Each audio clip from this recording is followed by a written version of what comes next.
హల్లెలూయా. దేవుని పరిశుద్ధ నామమునకు మహిమ కలుగును గాక. దైవజనులకు వందనాలు, కూర్చున్న సంఘానికి వందనాలు. మనం గత 3 వారాల నుంచి దైవజనుని ప్రార్థన అనే అంశాన్ని మనం ధ్యానం చేస్తున్నాము. మొట్టమొదటిగా ఎఫెసీయులకు రాసిన పత్రిక 3వ అధ్యాయము 14 నుంచి 19 వచనాలను బట్టి దైవజనుని ప్రార్థన మన పట్ల ఏ విధంగా ఉందో అనే అంశాలను దేవుని ద్వారా దైవజనుడి మనకు బయలుపరిచారు. ఈ మొట్టమొదటిగా ఈ దైవజనుని ప్రార్థన అనే దానికంటే ముందుగా మనం ఏ విధమైనటువంటి అంశాలను, వ్యక్తిగత అంశాలను, లేక సంఘపరమైన అంశాల, లేకుంటే భక్తి జీవితానికి సంబంధించిన అంశాల వేటికి ప్రాధాన్యత ఇస్తున్నాము ప్రార్థనలో.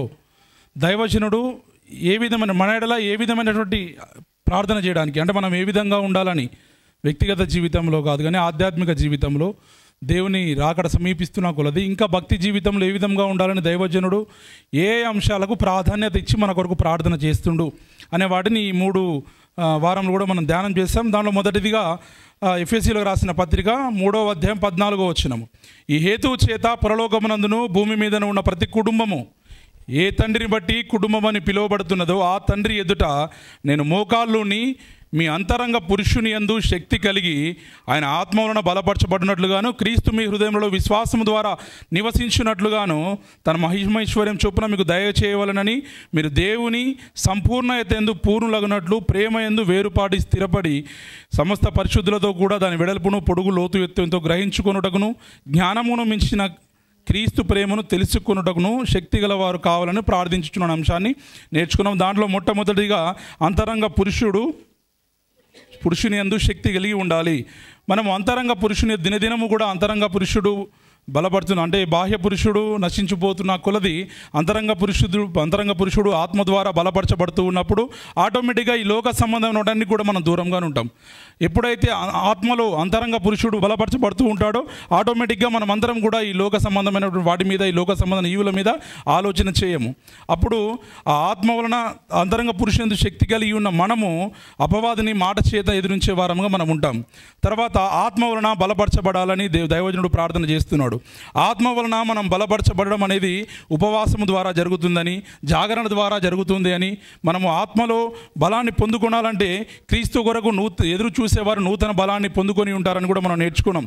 బలమైన ఆహారం అంటే దేవుని యొక్క బలమైన వాక్యం అనే బలమైన ఆహారాన్ని తీసుకుంటే మనము నూతన బలాన్ని పొందుకుంటామని నేర్చుకున్నాం.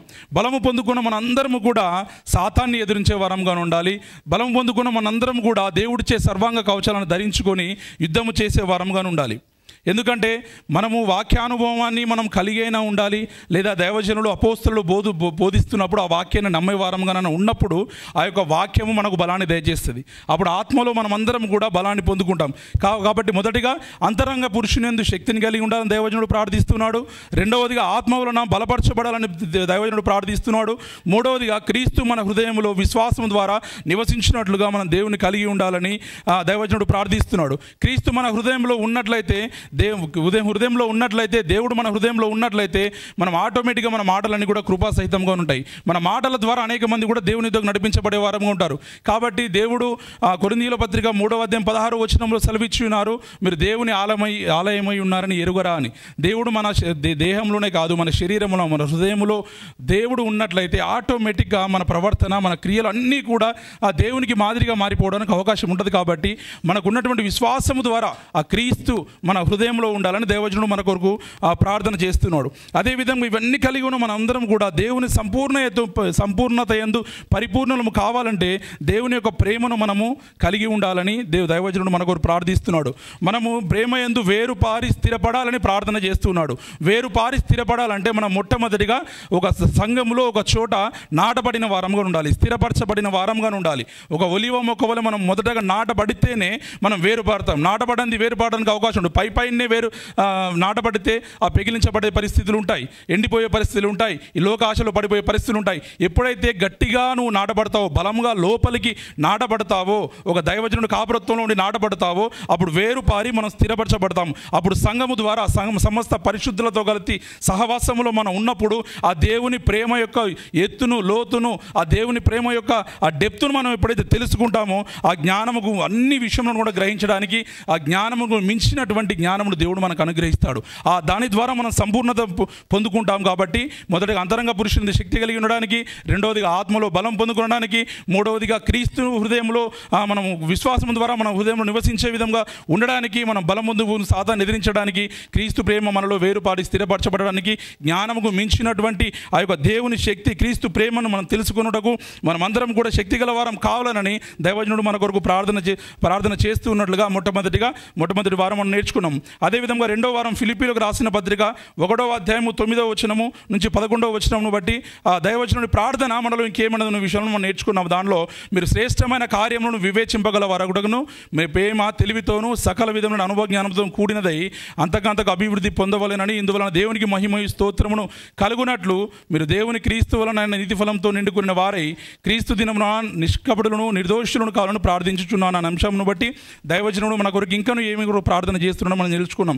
మొట్టమొదటిగా మనలో అనేక కార్యములు మనలో స్పష్టమై ఉన్నాయని, శరీర కార్యములు ఉన్నాయని, దైవ కార్యములు ఉన్నాయని, అనేక కార్యములు ఉన్నాయని మనందరికీ తెలుసు. దాంట్లో శ్రేష్టమైన కార్యములు అంటే సువార్త విషయంలో మనుష్యుల ఎడల దేవుడు కలిగినటువంటి ప్రేమను నశించిపోతున్న వారందరికీ కూడా మనం తెలియపరచడమే శ్రేష్టమైనటువంటి కార్యము. దేవుని సువార్తను ప్రకటించడమే, దేవుని ప్రేమను ప్రకటించడమే మనం కలిగి ఉన్నటువంటి శ్రేష్టమైన కార్యమని. మనకు స్వంత కార్యములు ఉంటాయి, క్రీస్తు కార్యములు ఉంటాయి, శ్రేష్టమైన కార్యములు ఉంటాయి. ఇవన్నిటిలో కూడా ప్రాధాన్యముగా మనం శ్రేష్టమైన కార్యమును వివేచింపగల వారం అవ్వాలి. వివేచించడం అంటే ఏంటి? మనం ఏం చేస్తున్నాం, ఆ పర్పస్ ఏంటో, ఒక విషయానికి సంబంధించిన ఒక పర్పస్, ఉద్దేశం ఏంటో పర్ఫెక్ట్గా తెలుసుకోవడము, దాన్ని ఎగ్జిక్యూట్ చేయడమే మనం వివేచింపడము.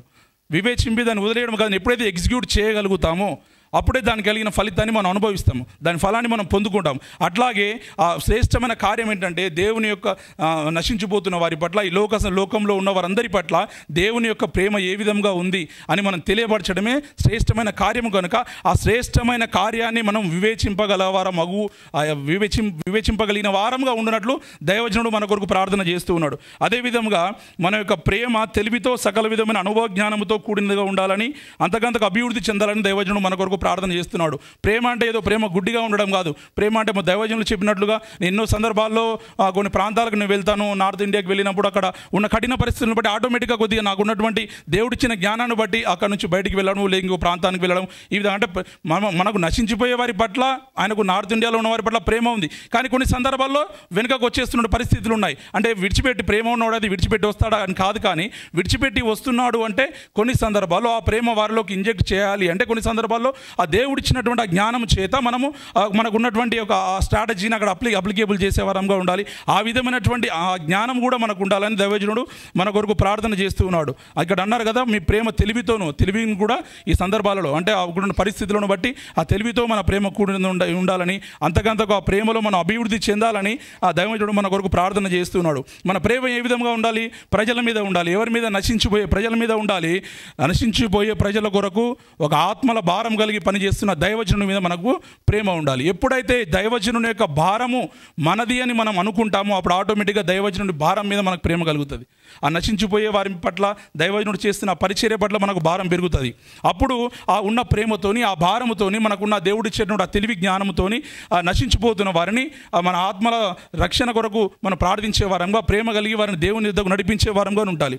ఎప్పుడైతే మనం ఇవన్నీ కూడా మనలో ఇవన్నీ ఉన్నప్పటికీ కూడా దైవజనుడితో పాలివారం ఉన్న స్థాయిలో ఉన్నప్పటికీ కూడా కొన్ని సందర్భాలలో మనం టెస్ట్ చేయడానికి కొన్ని సందర్భాలు వస్తుంటాయి. అయినప్పటికీ కూడా మనం దాంట్లో మనము పడిపోకుండా మన ఫలాన్ని కాపాడుకునే వారంగా ఉండాలి. ఎందుకంటే దేవుడు వచ్చేంత వరకు కూడా, దేవుని రాకడ వచ్చేంత వరకు కూడా నిర్దోషత్వం, నిష్కపటత్వం లేకుండా మనం ఉండాలంటే నిత్యము కూడా మనం పడిపోతున్న సందర్భాలు వస్తుంటాయి. సాతాను మనం టెస్ట్ చేస్తున్న సందర్భాలు వస్తుంటాయి. ఇవన్నీ కూడా ఉంటాయి. కానీ అన్నిటిలో కూడా పడిపోకుండా మనకు వస్తున్న ప్రతి అనుభవాన్ని గుర్తు చేసుకుంటూ, ప్రతి అనుభవాన్ని బట్టి మనకు దేవుడిచ్చే జ్ఞానాన్ని వృద్ధి చెందించుకుంటూ, అంతకంతకు అభివృద్ధి చెందుతూ ఉన్నప్పుడు దేవునికి ఆటోమేటిక్గా మన పట్ల మనము చేయబడి మన ద్వారా దేవునికి మహిమ కలుగుతుంది.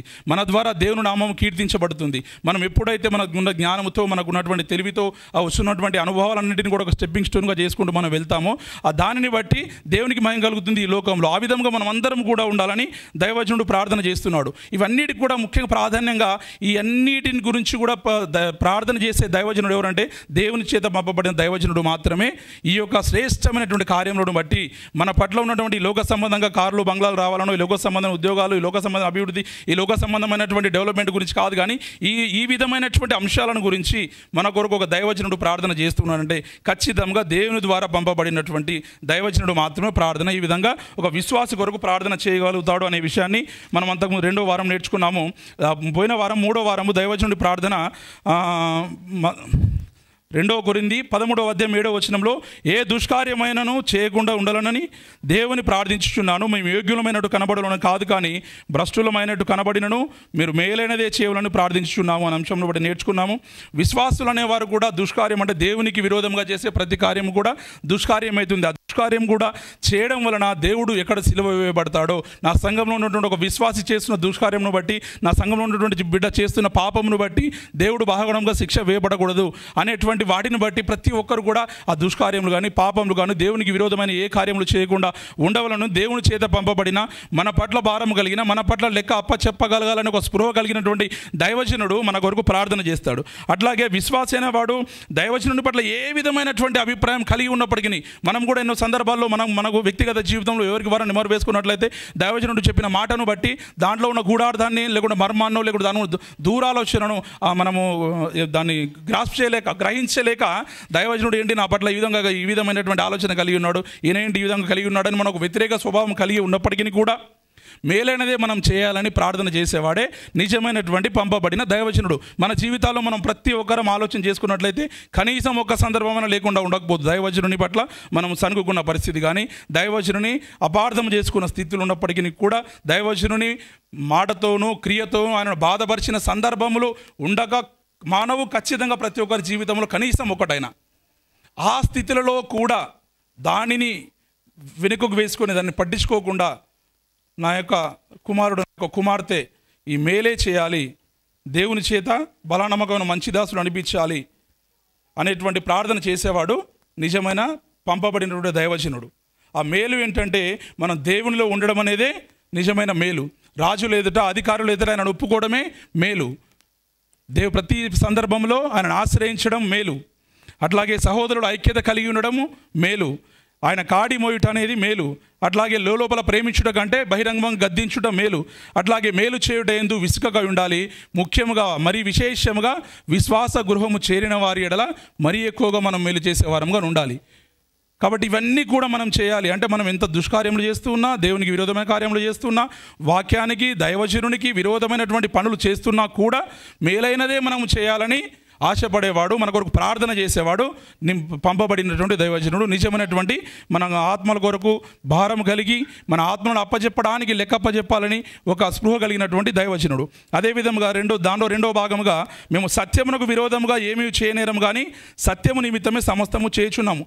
ఇవన్నీ కూడా దైవజనుడు ఈ లోక సంబంధం ఇవ్వాలని ఆశించో, నీ కొరకు ప్రార్థన చేస్తూ నీకు డెవలప్మెంట్ వస్తే నువ్వు దానిలో షేర్ ఇస్తావానో, నువ్వు దేనిలో పాలిభాగం ఇస్తావో అటెండ్ కూడా కాదు, కానీ కేవలం సత్యమును బట్టి మాత్రమే ప్రజలందరూ సత్యంలోను తెలుసుకోవాలని, సత్యంలో ఉన్న వారందరూ కూడా నిలిచి ఉండాలి, సత్యాన్ని పట్టే జీవించాలి, సత్యాన్ని అంగీకరించాలి, సత్యము ద్వారానే జీవింపబడాలి, సత్య సంబంధమైన ప్రతి వాడు కూడా ఆయన మాట వినాలని దైవజనుడు లోక సంబంధ యువులను బట్టి కాదు, కానీ సత్యమును బట్టి మాత్రమే, సత్యం కొరకు మాత్రమే, సత్యమైన దేవుని బట్టి మాత్రమే మన కొరకు మేలని అన్నీ కూడా చేయాలని, మనం చేస్తున్న దుష్కార్యములన్నింటిని కూడా వెనుకకు వేసుకొని మనకు ప్రార్థన చేస్తాడు. అట్లాగే దైవజనుడు కొన్ని సందర్భంలో కొన్ని విషయంలో బలహీనులైనప్పటికీ కూడా మనము దానిలో బలవంతులమైనట్లయితే దాంట్లో మనం సంపూర్ణం కావాలని ఆయన సంతోషిస్తాడు. దాంట్లో ఇంకనూ మనం డెవలప్ కావాలని సంతోషిస్తాడు. ఎట్లాగైతే మనము దైవజనుడు చెప్పినట్లుగా మన కుమారులు మనకంటే కొన్నిట్లో, ఇప్పుడు నా భార్య ఉంది, నా భార్య కంటే మా జాషువా రైటింగ్ చాలా బాగుంటుంది, చాలా అంటే చాలా బాగుంటుంది. ఇప్పుడు నా రైటింగ్ ఎట్లాగ ఉంటుందో నా కుమారుడు రైటింగ్ అట్లాగ ఉంటుంది. దాన్ని చూసి ఆమె రైటింగ్ని బట్టి బాధపడదు, కానీ ఆమె వాళ్ళ మామయ్యకి వాళ్ళందరికీ వాట్సాప్లో పెట్టేస్తుంది, నాకు రైటింగ్ చూడండి నా కొడుకుదని. వాడు అక్కడ చిన్నోడు, వాడు రైటింగ్ నాకంటే బాగుందని కాదు. అట్లాగే దైవజనుడు కూడా ఆయన బలహీనతలు ఉన్నప్పటికీ కూడా దాంట్లో మనము బలవంతులుగా ఉన్నట్లయితే దాన్ని బట్టి సంతోషించేవాడు ఉంటాడు. నాతో కూడా దైవజనులు కొన్ని సందర్భాల్లో కొన్ని విషయాలు, అరే నీ దగ్గర నీ మంచి క్వాలిటీ నా దగ్గర లేదురా అని ఒకటి రెండు సందర్భాలు నాతో మాట్లాడండి, పలానా వ్యక్తిలో ఉన్న మంచి క్వాలిటీ నాలో లేవు చిన్న అని ఇట్లా మాట్లాడే సందర్భాలు. నిజంగా వాస్తవంగా మన మనుషులంగా కొద్దిగా మనము మన ఉద్యోగంలో కావచ్చు, సంఘంలో కావచ్చు, కొద్దిగా ఏదైనా విషయంలో ముందుకు ఫార్వర్డ్ అవునట్లుగా కనిపిస్తేనే అతని మీద మనము వ్యతిరేకమైన స్వభావం ఆలోచనలు కలిగి ఉంటాం. మనుషులంగా కలిగి ఉండడం అనేది తప్పు. ఏదో ఒక సందర్భంలో అనిపిస్తుంది ఖచ్చితంగా. వెంటనే సరే దాన్ని సరి చేసుకున్నవాడు దేవుని ద్వారా మళ్ళీ మన్నించబడతాడు, మళ్ళీ సరి చేయబడతాడు. కానీ ఈ దైవజనుడు అలాంటి పరిస్థితులను కూడా వెనుకకు వేసుకొని, అలాంటి పరిస్థితులను కూడా యోచన చేయకుండా, మన బలహీనులమైన ఉన్న దాంట్లో మనం బలవంతులమైనట్లయితే బలహీనుడైనా దాన్ని బట్టి సంతోషిస్తాడు. అట్లాగే మనం అందరం కూడా ఈ విధమైన భక్తి చేస్తున్న మనందరం కూడా బలవంతులమైన మనమందరం కూడా సంపూర్ణతలోనికి, దేవుని యొక్క సంపూర్ణతను పొందుకుని సంపూర్ణుడు కావాలని, మనం సంపూర్ణ కావడానికి మనం చేసే భక్తి అంతా కూడా దాని కొరకు దైవజనులు ప్రార్థన చేస్తారు. అయితే నేను మైనస్లో ఉన్నా, నా వాడు ప్లస్లో ఉండాలని కోరుకున్నటువంటి మనస్సు మన యొక్క క్రీస్తుకు సంబంధించిన మనస్సు, మన తండ్రి అయిన దేవుని మనస్సు. ఆ మనస్సును కలిగి ఉన్నవాడే నిజమైన దైవజనుడు. అలాంటి దైవజనుడే ఈ విధమైన అంశాల కొరకు మన కొరకు ప్రార్థన చేయగలుగుతాడు. తర్వాత చివరిగా మనమందరము సంపూర్ణము కావాలని, సంపూర్ణులము కావాలని, సంపూర్ణతలకు నడిపించబడాలని దైవజనుడు మన కొరకు ప్రార్థన చేస్తున్నాడు. మనం విశ్వాసంలో సంపూర్ణతను పొందుకోవాలి, నిరీక్షణలో సంపూర్ణతను పొందుకోవాలి, మన క్రియలలో సంపూర్ణతను పొందుకోవాలి, సువార్త పని విషయంలో సంపూర్ణం చేయాలి, కోత పనిలో సంపూర్ణం చేయాలి, ఇచ్చేవాటిలో సంపూర్ణం చేయాలి. ప్రతి విషయంలో కూడా ఏ విధంగా దేవుడు తండ్రి తనకు అప్పగించిన పనిని సంపూర్ణం చేసి దేవుని మహిమపరిచాడో, మనం అందరం కూడా మన విశ్వాస జీవితంలో, మన భక్తి జీవితంలో, మన క్రియలలో, మనం చేసే సువార్త ప్రకటనలో, మనం చేసే భక్తిలో, ఉపవాసంలో, ప్రతి విషయంలో కూడా మన జీవితంలో ఉన్న ఆధ్యాత్మిక సంబంధమైన ప్రతి విషయంలో కూడా సంపూర్ణతలోకి పోవాలి, కంప్లీట్ చేయాలి. కార్యారంభం కంటే కార్యాంతము మేలు కాబట్టి ప్రతి దాంట్లో సంపూర్ణులంగా మనం ఉండాలని మన కొరకు దేవుని చేత పంపబడినటువంటి దైవజనుడు మన కొరకు ప్రార్థన చేస్తాడు అనేటువంటి అంశంలో మనం గత 3 వారంలో నేర్చుకున్నాము. నిజంగా అలాంటి దైవజనుని కలిగినటువంటి సంఘంను బట్టి, అలాంటి దైవజనుని నేను కలిగి ఉండడాన్ని బట్టి, మనం కలిగి ఉండడాన్ని బట్టి దేవునికి వందనాలు చెల్లిస్తున్నాం. నేటి మాటలు దేవుడు దీవించును గాక.